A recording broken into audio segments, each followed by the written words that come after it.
Tuesday, 6:47 a.m. I was loading my briefcase when Mrs. Chen appeared at my fence like a ghost.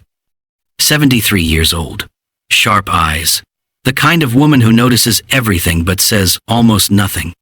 So when she gestured me over with that particular urgency, the kind that lives in the shoulders, not the hands, my stomach dropped before she even opened her mouth. "I need to tell you something." Her voice was barely above a whisper. She glanced back at my house like it might be listening. "It's been bothering me for weeks. I can't keep quiet anymore." "What is it, Mrs. Chen?" She leaned closer, close enough that I could smell her lavender soap. "Every day after you leave for work around 10:30, a man comes to your house." She paused. "He has a key. He stays for hours. He always leaves before you get home." The morning air went cold. "Are you absolutely certain?" "Same silver Honda, same time, every day." Her voice softened with something that looked like grief. "And your wife, she knows he's coming." I stood there, briefcase dangling from my fingers, world tilting 3 degrees off center. The birds were still singing. A sprinkler was running somewhere down the street. Everything completely normal and completely wrong at the same time. "How long?" I managed. "At least 3 weeks that I've noticed. Probably longer." She touched my arm briefly. "I'm sorry, David. I thought you should know." I thanked her. I walked to my car. I sat there for 5 full minutes without starting the engine, hands on the wheel, staring at nothing. Then I started making calls. By lunchtime, I'd contacted 3 people. An old college friend who worked in private security, a locksmith, and a family attorney just in case my instincts were right and I needed a head start. By 3 p.m., 4 wireless cameras were arriving the next morning. Tiny, wireless, invisible. That evening, I came home to Sarah in the kitchen, humming along to music, completely relaxed. She kissed my cheek like she always did. "How was your day, babe?" "Long," I said. "Yours?" "Oh, you know." She smiled without looking up from the stove. "Quiet. The usual." The usual. That word sat in my chest like a splinter. Wednesday morning, 8:15 a.m. I left for work at my normal time, then I circled back at 8:45, parked 3 blocks away, and spent 2 hours doing something I never imagined I'd do inside my own home. I installed cameras, one inside a smoke detector in the living room, one tucked behind a picture frame in the hallway, one hidden on a bookshelf facing the couch, one in the bedroom positioned, angled, invisible, each one connected to a live feed app on my phone. Then I drove to the office, sat at my desk, stared at my screen, and waited for Thursday morning like a man waiting for a verdict. Thursday, 10:15 a.m. I opened the app with shaking hands. 4 camera angles, crystal clear. My empty house, silent and still. 10:28 a.m. Sarah walked into frame. She was wearing the red dress, the anniversary dress, the one she'd told me she didn't really like. Her hair was done. She was lighting candles on the coffee table and checking her phone with a small smile I hadn't seen in months. My throat closed. 10:32 a.m. A silver Honda pulled into my driveway. The front door opened. He had a key. Tall, dark hair, casual clothes. He walked into my living room like he owned it. Sarah crossed the room immediately. They hugged, not the polite kind, not the catching up kind, the comfortable kind, the routine kind. He turned toward the camera, and I stopped breathing entirely. Derek. My younger brother. The brother I'd helped put through college. The brother I'd loaned money to when he was unemployed. The brother who sat at our dinner table every single Sunday and told me just last month that Sarah was the best thing that ever happened to this family. They settled onto my couch like it was theirs, his arm around her shoulders, her head tilted toward him, laughing about something, completely at ease. I watched them for a long time, longer than I should have, because some part of my brain kept insisting there had to be another explanation. There wasn't. 2:47 p.m. They moved to the bedroom. I closed the app. I sat back in my office chair, stared at the ceiling, and didn't make a single sound. No shaking, no tears, just a strange, eerie stillness spreading through my chest like ice water filling a glass. I pulled out a notepad and started writing a list. That evening, I came home at my normal time. Sarah was making pasta, completely relaxed, completely normal. "Hey, honey, how was work?" "Productive," I said. "Very productive. Yours?" "Oh, just cleaned the house, ran some errands." She smiled over her shoulder. The usual. There it was again.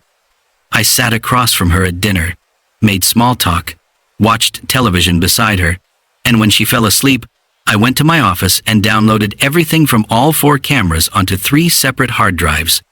Then, I emailed compressed copies to myself, with a subject line I hoped I'd never have to use.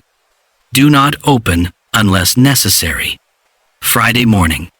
I told Sarah I had early meetings and would be leaving at 7 a.m. She barely looked up from her coffee. "Okay, babe. See you tonight." But I didn't go to work. I parked down the street and I waited. Engine off, radio off, just silence and the sound of my own breathing. 10:29 a.m. The silver Honda appeared. Derek got out, actually whistling, and walked straight to my front door. He let himself in with his key. I sat in the car and counted to 100, slowly, deliberately.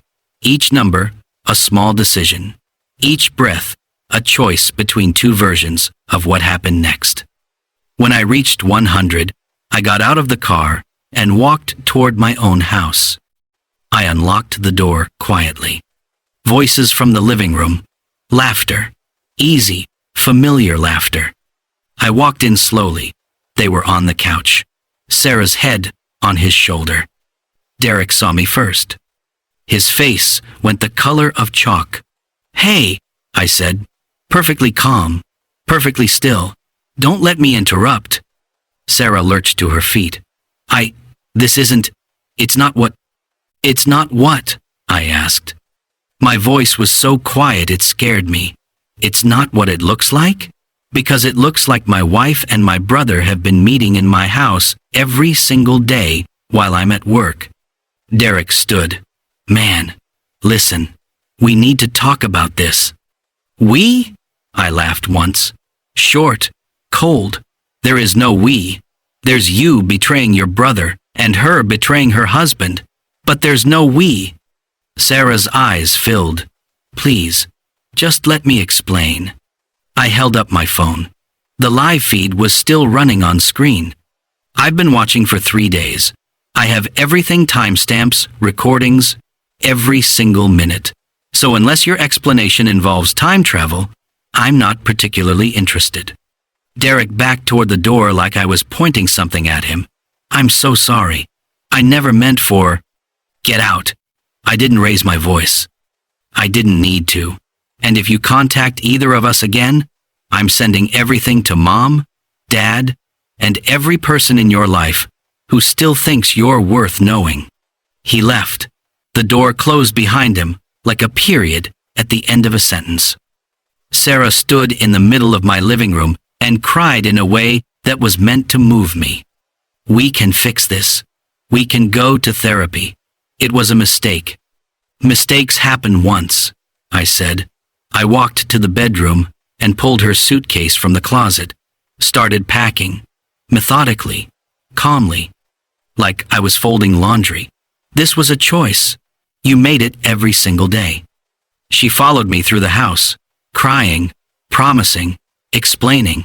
I said nothing. I just packed. "Where am I supposed to go?" she finally asked, voice raw and desperate. I thought about it for exactly 1 second. "Maybe ask Derek," I said. "He seems to have a lot of free time during the day." By evening, she was gone. The house was quiet. No candles. No familiar laughter that wasn't mine. No red dress. No silver Honda in my driveway. I sat on the couch they'd sat on together and felt something I hadn't expected. Relief. Not rage. Not grief, just the profound, clean sensation of a lie finally being over. That weekend, I changed every lock, canceled our joint credit cards, moved half our savings into a separate account. Monday morning, I met with a divorce attorney. Tuesday, the papers were filed. Sarah called 17 times that week. I answered once. We need to talk about the house, the money, Talk to my lawyer, I said, and hung up. Derek sent a long message about how it just happened and how he never meant to hurt me. I read every word. Then I blocked his number, forwarded the camera recordings to my parents, and typed one sentence. This is why he won't be at family events anymore. My mother called me sobbing. How could he do this to you? How could she? I don't know, Mom, I said honestly, but I'm done trying to figure it out. Weeks passed. The house felt bigger, emptier, but somehow cleaner, like a wound finally allowed to breathe. I removed pictures, rearranged furniture, painted the living room my favorite color, a deep, quiet blue that Sarah had always voted against. One evening, Mrs. Chen knocked with a casserole dish and kind eyes. I wanted to check on you, she said. I'm okay. I meant it. Thank you for telling me the truth. Most people wouldn't have. She patted my arm the way only someone her age knows how to. You deserve to know. The divorce was finalized 3 months later. No courtroom drama, no battle. She signed everything quickly. Guilt is a powerful motivator, and disappeared from my life without ceremony. I kept the house. Derek sent one final message months later. I'm sorry. I know that doesn't fix anything. I just needed to say it. I stared at it for a long time. Then I deleted it without responding. Some betrayals don't deserve the dignity of closure. A year later, I'm sitting in my living room on a Tuesday evening. The walls are blue. The bookshelves are full of things I actually want to read. There are plants on the windowsill that I remember to water. No cameras. No lies. No silver Honda in the driveway. No one in this house who doesn't belong here. My name is David Chen. And for the first time in years, every room in this house is mine. That's not a small thing. That's everything.